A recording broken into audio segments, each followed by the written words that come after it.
For years, I used to wake up every single morning with a knot in my stomach. I'd open my chart, already stressed, and spent the next few hours scanning the market. Then I'd trade, probably not too well, and end the day absolutely drained. That was my everyday routine.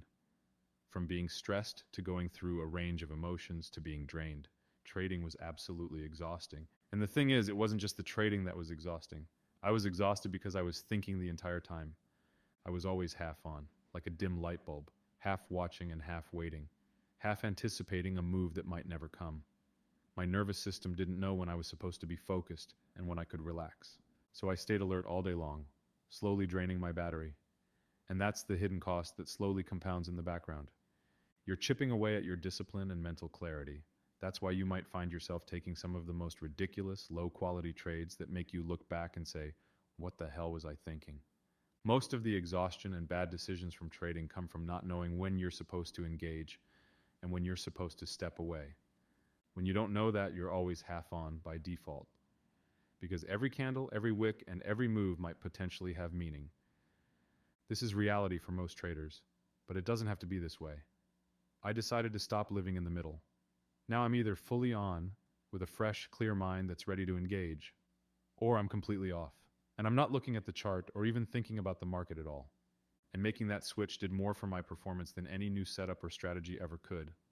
My quality of life improved, my discipline improved dramatically, and my results went parabolic. So, in this video, I'll show you how I finally broke out of that half-on state, how I learned exactly when to engage and when to step away, and how you can make that same shift starting today. I had my on and off switch breakthrough when I realized something. The reason I was on the chart so much was because I was uncertain of what the price would do, and that if I wasn't on my screen, I'd miss potential trades, right? Well, here's the thing. That's completely wrong. People like to say that the market can do anything at any time, but that's not true. Let's say we're on the ES at 9:30 a.m., ready to start the session. What are the chances that we move 200 points up and then another 300 points down? Or what are the chances that we only move 2 points up or down for the entire session? Pretty low, right? Now you might say, well, T, what do these extreme scenarios have to do with anything? And the answer is that we can use these scenarios to slowly chip away at uncertainty until it's completely gone. Because for the ES, we know that it'll typically move 30 to 50 points in a day, with some days being more and some being less. But we roughly know what to expect. So that means the market can only do a limited number of things in a day. You don't know exactly what's going to happen on a particular day or what direction it'll move, but you have a general idea of what you'll be seeing. This is especially true if you observe that same market for some time. And since we have a general idea of what the market can do, we can start placing certain situations into different categories, with one of these categories being the on category, where it has our full attention and we're ready to engage, and the other one of these categories being the off category, where it has none of our attention and we will completely ignore it. And the thing is that the market has a lot of in-betweens. There are times where we obviously should engage and times where we obviously shouldn't engage, but 80% of it is somewhere in the middle. And that's where our discipline gets drained and ruins the obvious times we should engage. But we need to completely eliminate this spectrum. We want a clear set of rules for when to engage and not to engage. We want this part set in stone, because the deadly mistake that most traders make is always leaving the door open for a potential winning trade. That's the hard part that we need to overcome. Once you define clear rules of engagement, there will be some winning trades in here that you miss. And you might look back on them later and see a winning trade that you missed and think, well, maybe I should change my rules to catch a trade like that next time. Then your rules get more relaxed. Then you see another winning trade that you missed. So you modify the rules to catch that trade. And guess what? Eventually you start focusing on every setup and every detail, and you're back where you started. That's how you fell down that rabbit hole in the first place.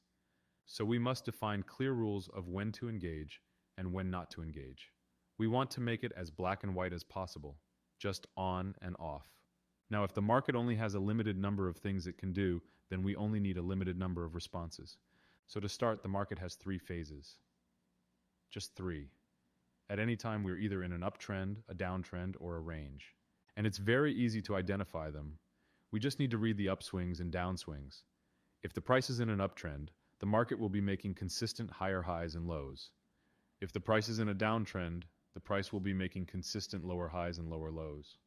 And if the price is in a range, the market is making neither of these consistently. No highs or lows broken. Everything compresses, chops, and fakes out. We can only be in one of these three phases at all times, and that's where we start defining our rules of engagement.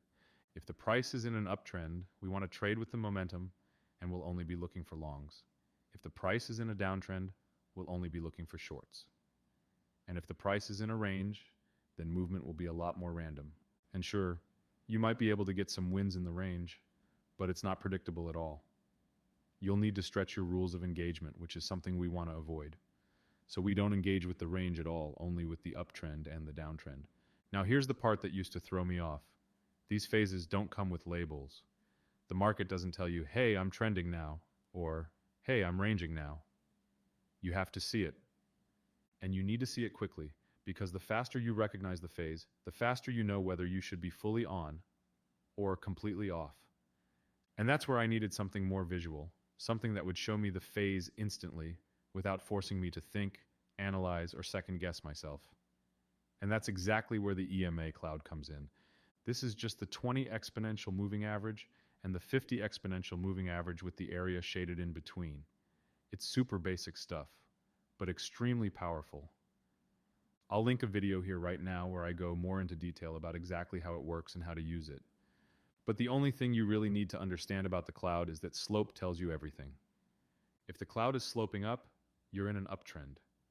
If the cloud is sloping down, you're in a downtrend. If the cloud is flat or twisting back and forth, you're in a range. And this is the simplest way to visually see the market phase without overthinking. Now the question you might be asking is, which time frame? Direction doesn't only exist on one time frame. The cloud on the 1 minute is obviously going to look very different from the cloud on the 4 hour. And the answer is all of them. Let me explain. This is the 5-minute cloud. What do we see here? What phase of the market are we in?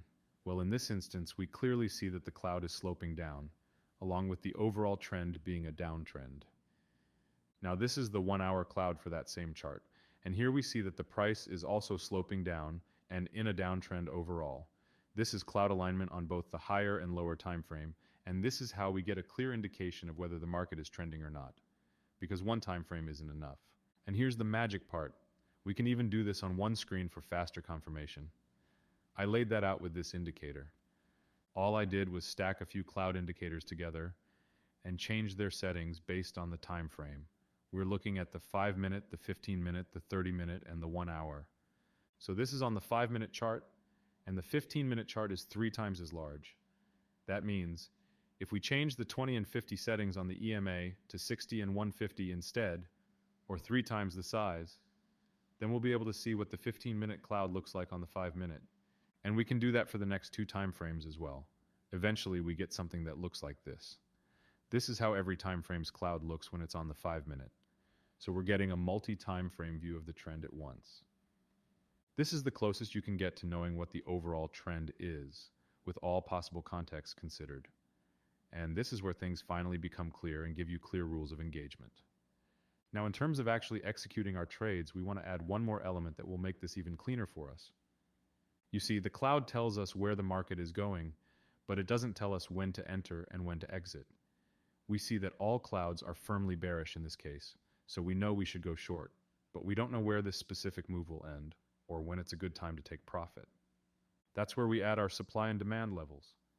These are levels that the price is attracted to, and makes it simple for us to capture a clean level-to-level move. If you're new to the channel, I'll link another video now explaining exactly how to find and use these levels, so you can watch it later. But now we have our bias, which is to go short, and we want to enter at one level and exit at the next level under. This gives us a complete framework from start to finish on how to enter and exit every trade. So now we have clear rules of engagement. And when it comes to rules of when to not engage, it's even simpler. If we see that some clouds are green while others are red and they're all tangled together, we know that we shouldn't engage with this action. The price won't be doing anything that we like anytime soon, so we don't need to look at this chart at all. This is when we can turn our brain off and save our mental energy for when the time matters. This is how you stop burning out and taking impulsive, low-quality trades. Your discipline comes back, your patience improves, your decision-making sharpens, and the market stops feeling like this constant threat you have to monitor all day. It becomes predictable, not the outcome, but the process.